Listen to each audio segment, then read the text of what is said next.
Hello friends, मैं CA मोहित पुनेठा आप सबका स्वागत करता हूं आपके अपने चैनल टेक्स गपशप में। होप सब सेफ होंगे, सुरक्षित होंगे, प्रिकॉशंस का ध्यान ले रहे होंगे। इसी बेस्ट विशेस के साथ आज की इस डिस्कशन को हम शुरू करते हैं, जहां पे हम डिस्कशन करेंगे ई इनवॉइसिंग के बारे में। ई इनवॉइसिंग ई इनवॉइसिंग क्या जानना सबके लिए जरूरी है? हाँ, सबके लिए जरूरी है। क्या उनके लिए भी ये जानना जरूरी है जिनकी टर्नओवर करोड़ में है ही नहीं? क्योंकि इनवॉइसिंग जो है उसकी लिमिट करोड़ में है। कितनी लिमिट है वो हम डिस्कस करेंगे, लेकिन करोड़ में है। लेकिन क्या जिनकी लिमिट्स करोड़, क्या लैक्स में भी, लैक्स बहुत कम है, लैक्स में भी नहीं है, या कहें जिसने अपनी अभी बिजनेस शुरू ही किया है, क्या उसको भी इनवॉइसिंग का ध्यान रखना जरूरी है? उसको भी इनवॉइसिंग का ध्यान रखना जरूरी है। वो क्यों ध्यान रखना जरूरी है वो हम जब धीरे धीरे इसको डिस्कशन को आगे बढ़ाएंगे तो हम देखेंगे कि छोटे एसएससीज, जिसको हम स्टार्टअप कह सकते हैं, या जिनकी टर्नओवर कम है, उनको, उनके लिए भी इनवॉइसिंग का ध्यान रखना क्यों जरूरी है, और अगर वो ध्यान नहीं रखते तो क्या लॉस हो सकता है। तो वो सारी चीजें हम डिस्कस करेंगे। तो इसके लिए हम आज की डिस्कशन को शुरू करते हैं वन बाय वन। सारे पॉइंट्स को हम, इंपॉर्टेंट जितने पॉइंट्स हैं ई इनवॉइसिंग के रिगार्डिंग, हम उसको डिटेल में डिस्कशन करेंगे। तो आप बने रहिएगा लास्ट तक, और लास्ट में हम देखेंगे कि क्यों हर एक के लिए ये समझना बहुत जरूरी है। तो आइए शुरू करते हैं आज के डिस्कशन को। तो इसके लिए हम इसको समझते हैं कि वन बाय वन एक एक पॉइंट को हम इसको समझेंगे कि क्या ई इनवॉइसिंग में हमें ध्यान में रखना है। सबसे पहले हम बात करते हैं, लिखते हैं जो हम आज की चर्चा करने वाले हैं ई इनवॉइसिंग के बारे में। ई इनवॉइसिंग, ई इनवॉइसिंग जो कि जिसकी लिमिट, अगर हम पहले बात करें लिमिट की, कि इसकी लिमिट कितनी है। इसकी लिमिट जो है 100 करोड़ से, इसकी 100 करोड़ की लिमिट थी। वाई नोटिफिकेशन नंबर 88/2020। ठीक है, इसको फर्दर रिड्यूस करके, इस लिमिट को रिड्यूस करके कर दिया 50 करोड़। 100 करोड़ से 50 करोड़ रिड्यूस हो गया। ये हो गया वाई नोटिफिकेशन नंबर 5/2021, जो कि इशू हुई थी। अगर हम इसकी बात करें डेट की, तो ये 8 मार्च 2021 को इशू करी गई, और यहाँ पे इसकी लिमिट जो है घटाकर 50 करोड़ कर दी। तो एज ऑन डेट अगर हम कहें तो लिमिट क्या है ई इनवॉइसिंग की? 50 करोड़। ठीक है, 50 करोड़ इसकी लिमिट है।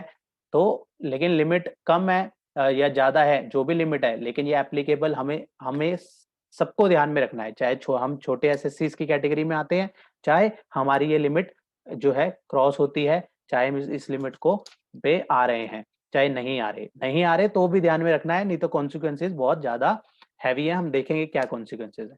तो अभी हम सबसे पहले हमने बात करी लिमिट, 50 करोड़ की इसकी लिमिट है। ठीक है, अब हमारे को ई इनवॉइसिंग में बेसिकली इनवॉइसिंग है क्या? जैसे हम नॉर्मली अपने इनवॉइस, जीएसटी में इनवॉइस रेज करते हैं।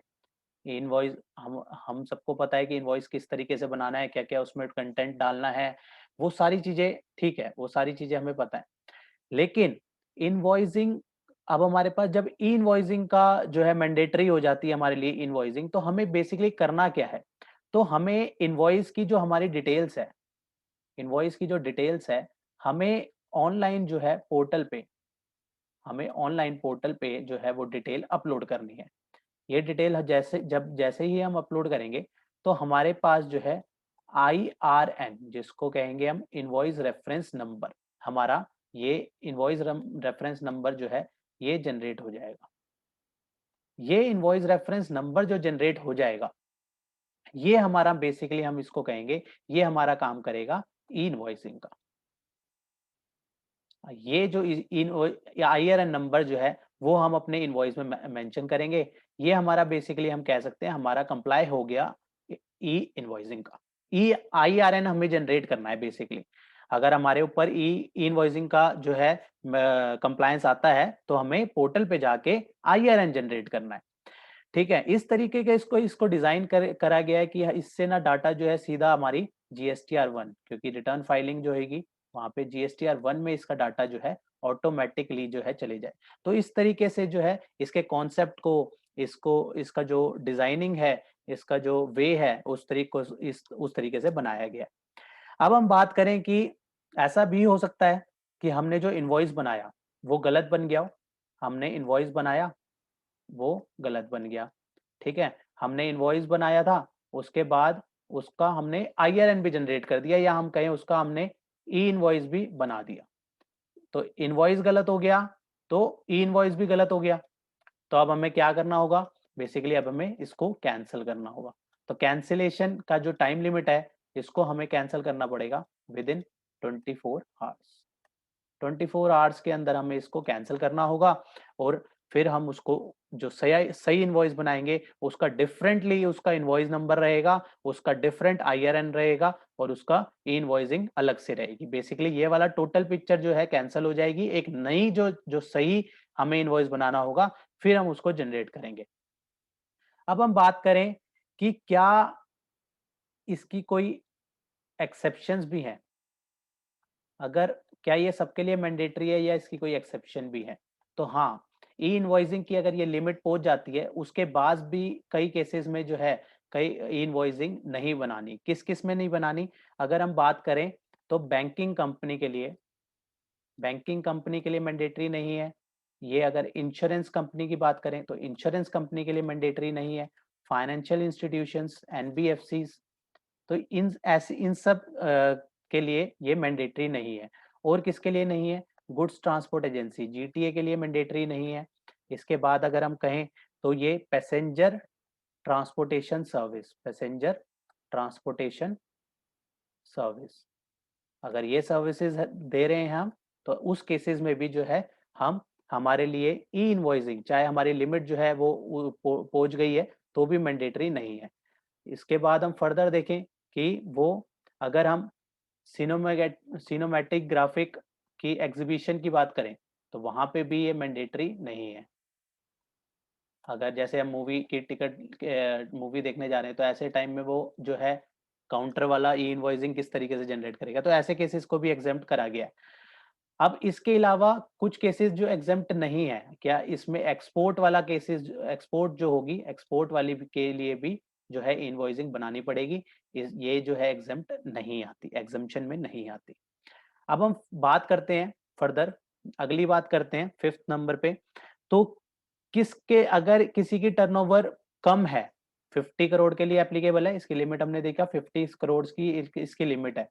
अगर ये एप्लीकेबल 50 करोड़ से लिमिट कम है किसी SSC की, तो क्या वो ऑप्ट कर सकता है, फिर भी वो चाहे तो इनवॉइसिंग ऑप्ट कर सकता है? नहीं, ऐसे केसेस में वो इनवॉइसिंग ऑप्ट नहीं कर सकता। वैसे भी कोई जिसके लिए मैंडेटरी नहीं है वो क्यों खाली पीली वो अपना इनवॉइसिंग IRN जनरेट करेगा, वो सारी जो है कंप्लायंस करेगा, अपने कंप्लायंस कॉस्ट को बढ़ाएगा, जो भी है वो क्यों अपनी हेडेक क्रिएट करेगा। तो उसके लिए मैंडेटरी भी नहीं है और वो कर भी नहीं सकता, क्योंकि पोर्टल भी नहीं चाहता कि कहीं ना कहीं जो है खाली पीली जो है उस पर लोड रहे। तो ऐसे केसेस में जो मैंडेटरी है वहां पे उन्हीं केसेस को जो है यहाँ पे रखा गया है। अब हम बात करते हैं, अब हम जब चर्चा इसकी कर रहे हैं तो हम साथ साथ कुछ केसेस QR कोड के भी देख लेते हैं। QR कोड जो कि सिमिलर इसी तरीके से है, को बस इसकी जो लिमिट है वो थोड़ी जो है इसकी लिमिट 500 करोड़ ही है, इसकी लिमिट 500 करोड़ सी है। इसकी जो इसमें जो दूसरी अगर हम बात करें तो यहाँ पे अगर हम 6th पॉइंट की बात करें तो ये जो ई इनवॉइसिंग है वो B2B के लिए एप्लीकेबल होती है। B2B, बिजनेस टू बिजनेस, जो रजिस्टर्ड पर्सन है उनके लिए इनवॉइसिंग बनानी है। और यहाँ पे अगर QR कोड की बात करें तो वो B2C के लिए है, बेसिकली अनरजिस्टर्ड के लिए है, अनरजिस्टर्ड के केस के लिए B2C। और एक्सेप्शंस दो देखें तो इसी तरीके की एक्सेप्शन जो है QR कोड के केस में भी दी गई है, जो हमने एक्सेप्शंस देखी हैं उसी तरीके की एक्सेप्शंस हैं, काफी तो सेम ही है एक्सेप्शंस यहाँ पे। लेकिन एक्सपोर्ट्स जो है इसमें कवर अप होता है। मतलब हम कहें कि एक्सपोर्ट में भी QR कोड की रिक्वायरमेंट नहीं है, जो कि यहाँ पे हमारे को एक्सपोर्ट के केस में यहाँ पे मैंडेटरी होगा। ई वे बिल बनाना, सॉरी ई इनवॉइसिंग जनरेट करना मैंडेटरी होगा, लेकिन एक्सपोर्ट के केस में QR कोड जनरेट करना मैंडेटरी नहीं होगा। ठीक है, ये कुछ हमने सिमिलैरिटी और डिससिमिलैरिटी की भी साथ साथ बात कर ली कि किस तरीके से सिमिलैरिटी और डिससिमिलैरिटीज हैं। अब हम नेक्स्ट पॉइंट जो हमने स्टार्टिंग में बात करी थी कि क्यों छोटे टैक्स पेयर के लिए भी ये जरूरी है। अगर हम ई इनवॉइसिंग दोबारा उसी में आते हैं, अभी हमने थोड़ा सा जो है वो सिमिलैरिटी डिससिमिलैरिटी देखने के बाद क्यूआर कोड से थोड़ा सा लिंक किया इसको। अब हम देखते हैं ई इनवॉइसिंग। ई इनवॉइसिंग में कि छोटा टैक्स पेयर जिसने अभी स्टार्टअप ही किया है, तो उसके लिए क्या दिक्कत है, उसको इसका इन प्रोविजंस का क्यों ध्यान रखना है? क्योंकि अगर इनवॉइस जो है प्रॉपर नहीं है, इनवॉइस जो है अगर प्रॉपर नहीं है, तो मान लेते हैं एक एक बड़ी यूनिट है, एक बड़ी यूनिट है जिसके ऊपर ई इनवॉइसिंग एप्लीकेबल है, इसके ऊपर एप्लीकेबल है, ठीक है। इसकी टर्नओवर जो है 6 करोड़ की टर्नओवर है इसकी, ठीक है। ओ सॉरी 60 करोड़ की इसकी टर्नओवर है, ठीक है। एक छोटी सी अभी नया स्टार्टअप है, ठीक है। इसकी जो है अभी मान लेते हैं इसकी 10 लैक्स ही है, लेकिन इसने रजिस्ट्रेशन लिया है। अब इसको ध्यान में रखने की क्या जरूरत है, इसके ऊपर तो कंप्लायंस भी नहीं है इस चीज का, तो इसको क्यों ध्यान में रखना है? इसको इसलिए ध्यान में रखना है कि हो सकता है इसने इस बड़े वाले एसएससी से कोई परचेज ली हो, ठीक है, इससे कोई आइटम ली हो। अगर इससे कोई आइटम ली है और इसने जो है ई इनवॉइस इसको प्रॉपर ई इनवॉइस नहीं दिया, मान लेते हैं जो इसने इनवॉइस दिया इसको प्रॉपर ई इनवॉइस नहीं दिया, या इनवॉइस नहीं दिया, उसका अकाउंटेंट अवेलेबल नहीं था, ठीक है, कोई भी केस हो सकता है, सर्वर नहीं चल रहा था, पोर्टल पे दिक्कत आ रही थी इनवॉइसिंग के, तो उसने ई इनवॉइसिंग नहीं दिया, नॉर्मल इनवॉइस दे दिया। तो ऐसे केसेस में क्या होगा, ये जो छोटी एंटिटी है इसको जो है इसका आईटीसी नहीं मिलेगा। इसका आईटीसी क्यों नहीं मिलेगा? इसके पीछे लीगल ग्राउंड्स हैं, क्योंकि इनवॉइस जो है एक तो सही होना चाहिए, और अगर ई इनवॉइस क्रिएट करना मैंडेटरी है और उस केस में ई इनवॉइस जो है क्रिएट नहीं होता, तो हम माना जाता है कि इनवॉइस ही क्रिएट नहीं हुआ, और जब इनवॉइस ही क्रिएट नहीं हुआ तो आईटीसी की तो बात ही नहीं रही, ठीक है, क्योंकि हमारे को सेक्शन 16 की कंडीशन भी सेटिस्फाइड करनी है आईटीसी लेने के लिए। और यहाँ पे जब इनवॉइस ही नहीं है, मतलब ई इनवॉइस करना था, इनवॉइस गलत है, इसका मतलब इनवॉइस ही नहीं मिला, और जब इनवॉइस ही नहीं मिला तो क्रेडिट की बात ही नहीं रही। तो मैं आपको इसके लीगल बैकिंग दिखाता हूँ, इसके लिए रूल का सहारा लेना पड़ेगा कि रूल्स क्या कहते हैं।